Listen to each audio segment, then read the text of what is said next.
মিঠু, চলো স্কুলে যাই। চলো রাজু।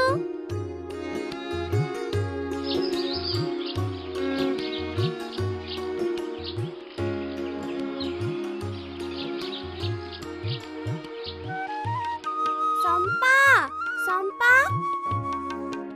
ও মিনা, চলো। সেদিন সকালে যখন আমি, রাজু, মিঠু স্কুলে যাইতেছিলাম, তখন স্কুলের সিঁড়িতে একজন নতুন ছেলে বসা ছিল। তার আচরণ আমাদের থেকে অন্যরকম মনে হইতেছিল। পরে বুঝলাম এর কারণটা কি। আমার ছেলেটারে তো আপনাদের স্কুলে ভর্তি করাইছি, ওরে ভালোভাবে দেখায় দিলে ও সব পারবো। আপনি এটা নিয়ে একদম ভাববেন না আপা, আমি ওর দিকে বিশেষ লক্ষ্য রাখব।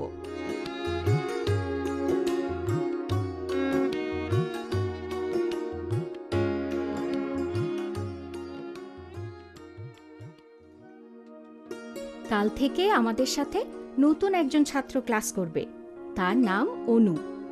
অনু মাঝে মাঝে একটু অন্যরকম আচরণ করতে পারে, কিন্তু আমরা সবাই তার সাথে স্বাভাবিক আচরণ করব। আপা, যারে বাইরে দেখলাম সেই কি পাগল?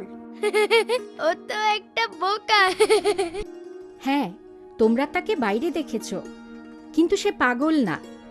অনুর একটা সমস্যা আছে যাকে বলে অটিজম। এটি মারাত্মক কোনো সমস্যা না।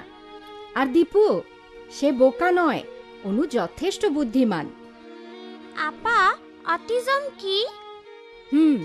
এ বিষয়ে আমি যা জানি তা বলছি।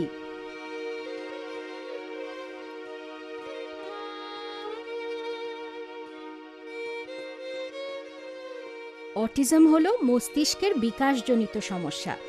অটিস্টিক শিশুরা অন্যদের সাথে মিশতে পারে না, কিন্তু যাদের অটিজমের মাত্রা বেশি তারা একেবারেই পারে না এবং তাদের পরিপূর্ণ যত্নের প্রয়োজন। এগুলো অটিজমের কিছু লক্ষণ। ছোট বাচ্চাদের এই সমস্যা হলে তারা অন্যদের আচরণে কোনোই উত্তর দেয় না, এমনকি তারা শব্দও করে না, হাসেও না। যত তাড়াতাড়ি অটিজম শনাক্ত করা যায় তত তাড়াতাড়ি এর পরিচর্যা করা সম্ভব। অনুর সম্পর্কে যা বলা হলো তাতে বোঝা যায় কোনো কিছু বারবার বললে এবং রুটিন মেনে চললে সে সব কিছু ঠিকমতো করতে পারবে। এজন্যে স্কুলের নতুন পরিবেশে এসে সে কিছুটা সংকোচ বোধ করবে, কিন্তু সবাই তার সাথে শান্ত ব্যবহার করো। আর দীপু, কোনো দুষ্টুমি নয়।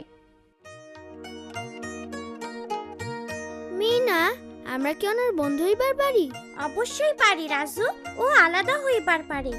আমরা স্কুলে সকলে তার সাথে বন্ধুত্ব করব।